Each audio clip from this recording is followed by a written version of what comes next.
जय मसीह। प्रभु यीशु मसीह के पवित्र नाम में आप सबको शांति। आज मैं यह वीडियो किसी व्यक्ति को नीचा दिखाने के लिए नहीं बना रहा हूं, न ही किसी धर्म के विरुद्ध नफरत फैलाने के लिए। आज मैं यह वीडियो सत्य, चेतावनी और परमेश्वर के वचन के प्रकाश में बना रहा हूं। कुछ समय पहले एक वीडियो बहुत तेजी से वायरल हुआ। उस वीडियो में एक व्यक्ति दिखाई देता है जो कहता है, मैं थक चुका हूं, अकेले भागते भागते थक चुका हूं, मुझे रहने के लिए एक सुरक्षित जगह चाहिए। अगर कोई संगठन मुझे आश्रय दे दे तो मैं अपनी जिंदगी बचा पाऊंगा। जब किसी इंसान के मुंह से ऐसे शब्द निकलते हैं तो किसी भी संवेदनशील व्यक्ति का दिल पसीज जाता है, क्योंकि दुख में पड़े व्यक्ति के लिए दया करना मनुष्यता का धर्म है। लेकिन जब हमने उसी व्यक्ति के पहले के वीडियो देखे तो एक दूसरी सच्चाई सामने आई। कुछ ही दिन पहले यही व्यक्ति एक चर्च के भीतर घुसकर पास्टरों और विश्वासियों को धमका रहा था। यही व्यक्ति प्रभु यीशु मसीह के विषय में अपमानजनक और अशोभनीय शब्द बोल रहा था। यही व्यक्ति माता मरियम के विषय में घृणित टिप्पणियां कर रहा था। और यही व्यक्ति पवित्र बाइबल को विदेशी किताब कहकर उसका मजाक उड़ा रहा था। उसने कहा, बाइबल भारत की नहीं है, यह विदेशी लोगों की किताब है, हम इसे नहीं मानेंगे, हमारे पास वेद हैं, उपनिषद हैं। प्रिय दर्शकों, यहां एक बात बहुत स्पष्ट समझनी होगी, किसी धर्म को न मानना अपराध नहीं है, किसी विश्वास से असहमत होना अपराध नहीं है, लेकिन किसी के पूजा स्थल में घुसकर अपमान करना, धमकी देना, गाली गलौज करना, नफरत फैलाना, यह न संविधान देता है, न समाज स्वीकार करता है। भारत का संविधान हर नागरिक को यह अधिकार देता है कि वह अपने धर्म को माने, उसका पालन करे और शांतिपूर्ण तरीके से उसका प्रचार करे। संविधान यह अधिकार हर धर्म के व्यक्ति को देता है, चाहे वह हिंदू हो, मुस्लिम हो, सिख हो या मसीही। लेकिन यही संविधान किसी को यह अधिकार नहीं देता कि वह दूसरे के धर्म स्थल में घुसकर गुंडागर्दी करे। इसी कारण जब यह वीडियो वायरल हुआ तो केवल मसीही समाज ही नहीं बल्कि कई हिंदू भाइयों ने भी इस व्यवहार की निंदा की। मीडिया ने सवाल उठाए, न्यूज एंकरों ने कहा यह गलत है, और अंततः इस मामले में एफआईआर दर्ज हुई। अब एक गहरा सवाल उठता है, क्या आज उसकी हालत यूं ही खराब हो गई? क्या यह केवल संयोग है, या फिर मनुष्य जो बोता है वही काटता है? पवित्र बाइबल नीतिवचन 5:22 में कहती है, दुष्ट अपने ही अधर्म में फंस जाता है और अपने ही पापों की रस्सियों में बंध जाता है। यह किसी धर्म के खिलाफ नहीं है, यह सत्य का नियम है। जब मनुष्य घमंड बोता है तो अपमान काटता है, जब मनुष्य नफरत बोता है तो अकेलापन काटता है, जब मनुष्य दूसरों को चोट पहुंचाता है तो स्वयं टूटता है। रोमियो 2:6 में लिखा है, परमेश्वर हर एक को उसके कामों के अनुसार प्रतिफल देगा। परमेश्वर अन्यायी नहीं है, वह किसी धर्म के कारण दंड नहीं देता, वह कर्म और सत्य के अनुसार न्याय करता है। लेकिन यहीं पर यीशु मसीह का संदेश संसार से अलग हो जाता है, क्योंकि जहां संसार कहता है जैसा किया वैसा भुगतो, वहीं यीशु कहते हैं यूहन्ना 8:11, मैं भी तुझे दोषी नहीं ठहराता, जा और फिर पाप न करना। यीशु ने पाप को सही नहीं ठहराया, लेकिन पापी को अस्वीकार भी नहीं किया। यही सुसमाचार है, यही अनुग्रह है। गलातियों 6:07 में लिखा है, धोखा न खाओ, परमेश्वर ठट्टों में नहीं उड़ाया जाता, क्योंकि मनुष्य जो कुछ बोता है वही काटता है।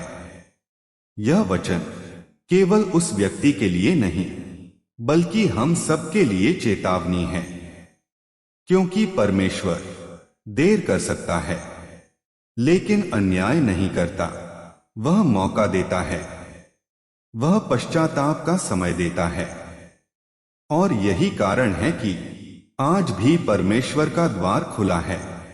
प्रिय दर्शकों, परमेश्वर किसी के विनाश से प्रसन्न नहीं होता। वह किसी के गिरने पर तालियां नहीं बजाता। वह किसी के बीमार होने पर खुश नहीं होता। परमेश्वर का हृदय आज भी करुणा से भरा हुआ है। लेकिन एक बात बहुत स्पष्ट है, परमेश्वर दया के साथ साथ न्यायी भी है। जब कोई मनुष्य बार बार चेतावनी के बावजूद घमंड में चलता रहता है, दूसरों का अपमान करता रहता है और अपने आप को सही ठहराता रहता है, तो एक समय ऐसा आता है जब उसे अपने ही कर्मों का सामना करना पड़ता है। यही कारण है कि आज वह व्यक्ति जो कभी भीड़ के बीच ऊंची आवाज में बोलता था, आज अकेला दिखाई देता है। जो कभी दूसरों को डराता था, आज स्वयं डरा हुआ दिखाई देता है। जो कभी कहता था मैं किसी से नहीं डरता, आज कह रहा है अगर कोई मुझे सुरक्षित जगह दे दे। प्रिय दर्शकों, यह दृश्य हमें हंसाने के लिए नहीं, बल्कि सोचने के लिए दिया गया है, क्योंकि यह कहानी सिर्फ एक व्यक्ति की नहीं है। यह कहानी हर उस इंसान की है जो घमंड के रास्ते पर चलता है। परमेश्वर का वचन भजन संहिता 37 में कहता है, दुष्ट थोड़े ही समय के लिए दिखाई देते हैं, फिर वे नहीं रहते।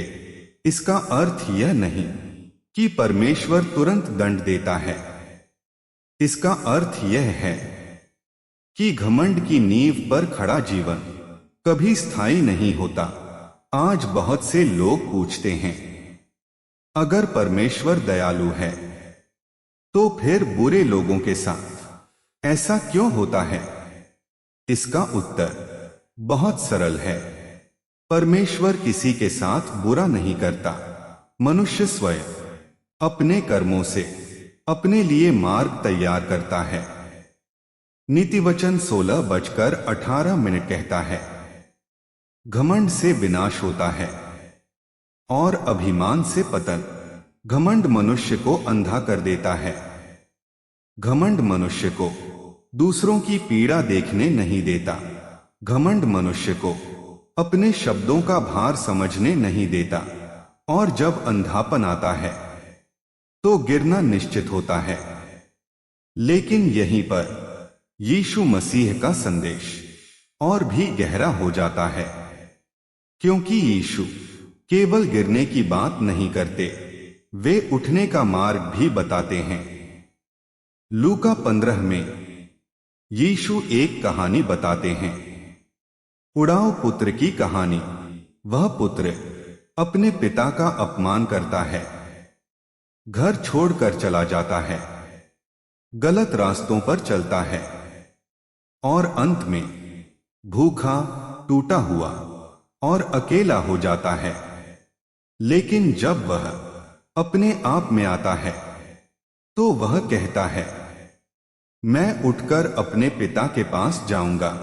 प्रिय दर्शकों, ध्यान दीजिए, पिता ने उसे ढूंढने नहीं भेजा, पिता ने उसे मजबूर नहीं किया। लेकिन जैसे ही वह पुत्र मन फिराकर लौटा, पिता ने उसे गले लगा लिया।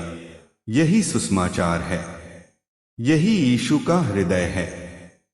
आज यदि कोई व्यक्ति सच में थक चुका है, सच में टूट चुका है, सच में आश्रय चाहता है, तो सबसे पहले उसे अपने अंदर झांकना होगा, क्योंकि सच्ची सुरक्षा केवल किसी संगठन से नहीं मिलती। सच्ची सुरक्षा मन फिराव से मिलती है।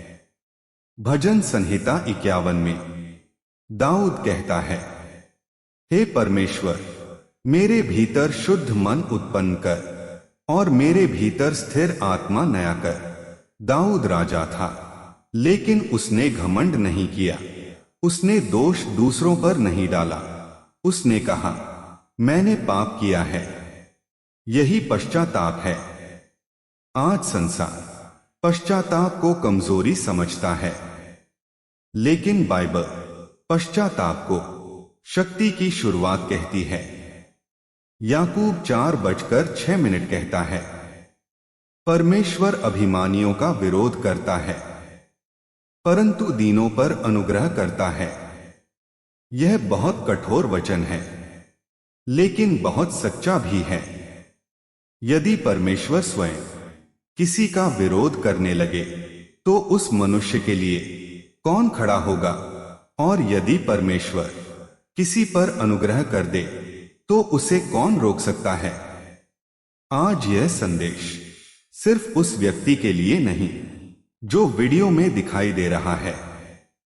यह संदेश हर उस व्यक्ति के लिए है जो कैमरे के पीछे बैठा है, जो मोबाइल पकड़े हुए है, जो यह वीडियो सुन रहा है। क्योंकि हम सब कभी न कभी अपने शब्दों से किसी न किसी को चोट पहुंचाते हैं। हम सब कभी न कभी अपने घमंड में सीमाएं लांघते हैं, और परमेश्वर हम सबको मौका देता है रुकने का, सोचने का और लौट आने का। यही कारण है कि यीशु मसीह कहते हैं, मत्ती 11:28, मेरे पास आओ, हे सब थके और बोझ से दबे लोगों, मैं तुम्हें विश्राम दूंगा। यह आमंत्रण किसी धर्म की सीमा में बंद नहीं है। यह आमंत्रण हर थके हुए मनुष्य के लिए है। लेकिन यीशु केवल आराम नहीं देते, वे जीवन बदलते हैं। यूहन्ना 10:10 में यीशु कहते हैं, मैं इसलिए आया हूं कि वे जीवन पाए और बहुतायत से पाए। बहुतायत का जीवन घमंड में नहीं मिलता। बहुतायत का जीवन नफरत में नहीं मिलता। बहुतायत का जीवन अपमान में नहीं मिलता। वह मिलता है नम्रता में, सत्य में और प्रेम में। आज यदि यह संदेश किसी एक दिल तक भी पहुंच जाए, तो यह वीडियो व्यर्थ नहीं है, क्योंकि परमेश्वर एक आत्मा को भी अमूल्य समझता है। लेकिन कहानी यहां समाप्त नहीं होती, क्योंकि अब हमें यह भी समझना होगा कि समाज की भूमिका क्या है और मसीहियों की प्रतिक्रिया किस प्रकार की होनी चाहिए। प्रिय दर्शकों, जब ऐसी घटनाएं सामने आती हैं, तो अक्सर दो तरह की प्रतिक्रियाएं दिखाई देती हैं। एक प्रतिक्रिया होती है क्रोध की, बदले की और कठोर शब्दों की। दूसरी प्रतिक्रिया होती है चुप्पी की, डर की और पीछे हट जाने की। लेकिन यीशु मसीह हमें इन दोनों रास्तों में से कोई भी नहीं सिखाते। यीशु हमें तीसरा रास्ता सिखाते हैं, सत्य के साथ प्रेम का रास्ता। मत्ती 5:44 में यीशु कहते हैं, अपने शत्रुओं से प्रेम रखो और जो तुम्हें सताते हैं उनके लिए प्रार्थना करो। यह वचन सुनने में बहुत आसान लगता है, लेकिन इसे जीना बहुत कठिन है। क्योंकि जब कोई हमारे विश्वास का अपमान करता है, हमारे प्रभु का मजाक उड़ाता है और हमारे पवित्र स्थानों को अपवित्र करने की कोशिश करता है, तो हमारा मन तुरंत प्रतिशोध चाहता है। लेकिन यीशु का मार्ग प्रतिशोध का मार्ग नहीं है। जब यीशु को क्रूस पर चढ़ाया जा रहा था, उन्हें गालियां दी जा रही थीं, उन पर थूका जा रहा था और उनका मजाक उड़ाया जा रहा था, तब उन्होंने क्या कहा? लूका 23:34। हे पिता, इन्हें क्षमा कर, क्योंकि ये नहीं जानते कि क्या कर रहे हैं। प्रिय दर्शकों, यही मसीहियत की आत्मा है। इसका अर्थ यह नहीं कि गलत को गलत न कहा जाए। इसका अर्थ यह भी नहीं कि अपराध को नजरअंदाज किया जाए। कानून अपना काम करेगा, संविधान अपना काम करेगा, न्याय व्यवस्था अपना काम करेगी, लेकिन मसीही का हृदय नफरत से नहीं, प्रेम से संचालित होना चाहिए। आज जब यह व्यक्ति बीमारी और अकेलेपन में है, तो मसीही समाज का यह कर्तव्य है कि वह सत्य के साथ खड़ा रहे, लेकिन करुणा को न खोए। याद रखिए, यीशु ने कभी पाप का समर्थन नहीं किया, लेकिन उन्होंने हर पापी के लिए उद्धार का द्वार खुला रखा। यूहन्ना 3:17 कहता है, परमेश्वर ने अपने पुत्र को इसलिए संसार में नहीं भेजा कि संसार पर दंड की आज्ञा करे, परंतु इसलिए कि संसार उसके द्वारा उद्धार पाए। आज समाज में एक बहुत बड़ी समस्या है। लोग पाप और पापी को एक ही समझ लेते हैं। जब कोई व्यक्ति गलत करता है, तो लोग कहते हैं, यह आदमी ही खराब है। लेकिन यीशु कहते हैं, काम खराब है, पर मनुष्य को बदला जा सकता है। यही कारण है कि आज भी परिवर्तन संभव है, लेकिन परिवर्तन तभी संभव है जब मनुष्य सत्य को स्वीकार करे। यदि कोई व्यक्ति आज भी कहे, मैंने कुछ गलत नहीं किया, तो उसके लिए कोई आशा नहीं। लेकिन यदि कोई व्यक्ति कहे, मैंने गलती की है, तो स्वर्ग में आनंद होता है। लूका 15:7। स्वर्ग में एक मन फिराने वाले पापी के लिए उतना ही नहीं, बल्कि उससे अधिक आनंद होता है जितना 99 धर्मियों के लिए। प्रिय दर्शकों, आज यह संदेश किसी व्यक्ति को टारगेट करने के लिए नहीं है। यह संदेश एक आत्मिक आईना है जिसमें हम सबको अपने चेहरे देखने चाहिए, क्योंकि प्रश्न यह नहीं है कि वह व्यक्ति क्या कर रहा था। प्रश्न यह है कि हम क्या सीख रहे हैं। क्या हम अपने शब्दों के प्रति सावधान हैं? क्या हम दूसरों के विश्वास का सम्मान करते हैं? क्या हम अपने घमंड को पहचानते हैं? या हम भी कभी कभी उसी रास्ते पर चल पड़ते हैं जिस रास्ते का अंत अकेलापन और टूटन है। नीतिवचन 12:18 कहता है, ऐसे लोग हैं जिनकी बातें तलवार की तरह चुभती हैं, पर बुद्धिमानों की जीभ चंगाई देती है। आज सोशल मीडिया तलवारों से भरा हुआ है। हर कोई बोल रहा है, हर कोई काट रहा है, लेकिन चंगाई देने वाली आवाज बहुत कम है। यीशु मसीह आज भी ऐसी आवाजें खोज रहे हैं जो सत्य बोले, लेकिन प्रेम में बोले। आज यदि कोई व्यक्ति सच में सहायता चाहता है, तो सबसे बड़ी सहायता उसके लिए यह होगी कि उसे सत्य दिखाया जाए। सत्य यह है कि बाइबल कोई विदेशी साजिश नहीं है। बाइबल परमेश्वर का वचन है जो हर देश, हर जाति और हर भाषा के लिए है। बाइबल किसी राष्ट्र के खिलाफ नहीं, किसी संस्कृति के खिलाफ नहीं। बाइबल मनुष्य के हृदय के लिए है। यूहन्ना 1:1 कहता है, आदि में वचन था, वचन परमेश्वर के साथ था और वचन ही परमेश्वर था। वचन को प्रिंटिंग प्रेस से नहीं, परमेश्वर के आत्मा से जन्म मिला है। आज यह कहना कि यह किताब विदेशी है सत्य से भागने जैसा है, क्योंकि सत्य सीमाओं में बंधा नहीं होता।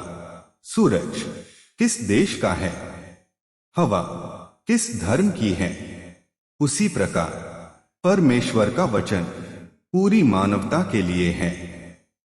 लेकिन फिर भी परमेश्वर किसी पर अपना वचन थोपता नहीं। वह आमंत्रण देता है, वह प्रतीक्षा करता है। आज भी यीशु दरवाजे पर खड़े होकर खटखटा रहे हैं। प्रकाशित वाक्य 3:20। देख, मैं द्वार पर खड़ा होकर खटखटाता हूं। यदि कोई मेरा शब्द सुनकर द्वार खोले तो मैं उसके पास भीतर आऊंगा। यह कोई किसी धर्म से बंधा नहीं है, यह कोई हर थका हुआ मनुष्य है। आज यदि यह संदेश आपके हृदय को छू रहा है तो इसे हल्के में मत लीजिए, क्योंकि परमेश्वर आज भी बोल रहा है। और जहां हमें यह समझना होगा कि दया और न्याय कैसे एक साथ चलते हैं और इस पूरी घटना का अंतिम निष्कर्ष क्या है। प्रिय दर्शकों, अक्सर लोग यह सोचते हैं कि या तो परमेश्वर केवल दयालु है या केवल न्यायी, लेकिन पवित्र बाइबल हमें एक संतुलित सत्य सिखाती है। परमेश्वर दयालु है, इसलिए वह अवसर देता है। परमेश्वर न्यायी है, इसलिए वह सत्य को अनदेखा नहीं करता। यही कारण है कि हर मनुष्य के जीवन में एक समय ऐसा आता है जब उसे रुककर अपने रास्ते को देखना पड़ता है। आज जिस व्यक्ति की बात इस पूरे संदेश में हो रही है, वह कोई पहला नहीं है और न ही आखिरी होगा। इतिहास ऐसे उदाहरणों से भरा पड़ा है जहां मनुष्य अपने शब्दों और कर्मों के कारण ऊंचाई से गिरा है, लेकिन इतिहास ऐसे उदाहरणों से भी भरा है जहां वही मनुष्य पश्चाताप के द्वारा नया जीवन प्राप्त करता है। यही कारण है कि यीशु मसीह का संदेश आज भी प्रासंगिक है, क्योंकि यीशु केवल अतीत के लिए नहीं आए थे, वे वर्तमान और भविष्य दोनों के लिए आए। मत्ती 26:41 में यीशु कहते हैं, जागते रहो और प्रार्थना करो ताकि परीक्षा में न पड़ो। आत्मा तो तत्पर है पर शरीर दुर्बल है। यह वचन हमें यह सिखाता है कि मनुष्य स्वयं को कभी बहुत मजबूत न समझे। आज यदि कोई व्यक्ति अपने आप को अजेय समझता है तो वही व्यक्ति सबसे पहले गिरता है। और आज यदि कोई व्यक्ति टूटा हुआ है, थका हुआ है, डरा हुआ है, तो वही व्यक्ति परमेश्वर के सबसे करीब होता है। भजन संहिता 147:3 कहता है, वह टूटे मन वालों को चंगा करता है और उनके घावों को बांधता है। लेकिन यह चंगाई जादू की तरह नहीं होती। यह चंगाई सत्य को स्वीकार करने से शुरू होती है। आज बहुत से लोग अपने हालात के लिए दूसरों को दोष देते हैं। कोई सरकार को दोष देता है, कोई समाज को दोष देता है, कोई धर्म को दोष देता है। लेकिन यीशु हमें सिखाते हैं कि परिवर्तन की शुरुआत हमसे होती है। मत्ती 7:05। हे कपटी, पहले अपनी आंख का लट्ठा निकाल, तब तू अपने भाई की आंख का तिनका स्पष्ट रूप से देख सकेगा। यह वचन कठोर है, लेकिन मुक्त करने वाला भी है, क्योंकि जब मनुष्य अपने दोष को पहचानता है तभी वह बदल सकता है। प्रिय दर्शकों, आज का यह संदेश किसी धर्म युद्ध का आह्वान नहीं है। यह संदेश किसी व्यक्ति को सार्वजनिक रूप से शर्मिंदा करने के लिए नहीं है। यह संदेश एक आत्मिक चेतावनी है हम सब के लिए, क्योंकि आज जो दूसरों का मजाक उड़ाता है कल स्वयं मजाक बन सकता है। आज जो दूसरों को डराता है कल स्वयं भय में जी सकता है। और आज जो दूसरों के विश्वास को रौंदता है कल स्वयं सहारे के लिए भटक सकता है। इसलिए बाइबल कहती है, सबोपदेशक 12:13, सब बातों का सार यही है, परमेश्वर से डर और उसकी आज्ञाओं का पालन कर। यह डर आतंक का डर नहीं है, यह आदर का डर है, यह विनम्रता का डर है। आज यदि कोई व्यक्ति वास्तव में सहायता चाहता है तो सबसे पहले उसे इस डर को सीखना होगा, परमेश्वर का आदर। और यदि आज कोई समाज वास्तव में शांति चाहता है तो उसे यह सीखना होगा कि असहमति अपमान के साथ नहीं होती। भारत जैसे देश में अनेक धर्म हैं, अनेक परंपराएं हैं, अनेक विचारधाराएं हैं, लेकिन यदि हम एक दूसरे के पवित्र स्थानों का सम्मान नहीं करेंगे तो शांति केवल शब्द बनकर रह जाएगी। यीशु मसीह शांति के राजकुमार कहलाते हैं। यशायाह 9:6, उसका नाम अद्भुत युक्ति करने वाला, पराक्रमी परमेश्वर, अनंत पिता और शांति का राजकुमार होगा। शांति बल से नहीं आती, शांति धमकी से नहीं आती, शांति घमंड से नहीं आती, शांति विनम्रता से आती है, शांति प्रेम से आती है, शांति सत्य से आती है। आज यदि कोई व्यक्ति यह सोचता है कि केवल आश्रय मिल जाने से सब ठीक हो जाएगा तो वह भ्रम में है, क्योंकि बिना आत्मिक परिवर्तन के कोई भी सुरक्षा स्थायी नहीं होती। लेकिन यदि आज वह व्यक्ति या आप या मैं यीशु के पास आए तो वह केवल छत नहीं बल्कि नया जीवन देता है। यूहन्ना 14:6, मैं ही मार्ग, सत्य और जीवन हूं। यह कोई जबरदस्ती नहीं है, यह कोई दबाव नहीं है, यह एक आमंत्रण है। आज भी यीशु कहते हैं, यदि कोई मेरी इच्छा पूरी करना चाहे तो वह सत्य को जान लेगा। आज यह संदेश यहीं समाप्त नहीं होता, यह यहीं से शुरू होता है, क्योंकि हर सुनने वाला अब एक निर्णय के सामने खड़ा है। क्या हम घमंड के रास्ते पर चलेंगे या विनम्रता के रास्ते पर? क्या हम नफरत बोएंगे या शांति बोएंगे? क्या हम शब्दों से तोड़ेंगे या शब्दों से चंगाई देंगे? याद रखिए, मनुष्य जो बोता है वही काटता है। लेकिन यह भी याद रखिए, यदि आज बोने का तरीका बदल जाए तो कल की फसल भी बदल सकती है। यही आशा है, यही सुसमाचार है, यही यीशु का प्रेम है। प्रभु यीशु मसीह आज भी क्षमा करते हैं, आज भी बदलते हैं, आज भी नया जीवन देते हैं।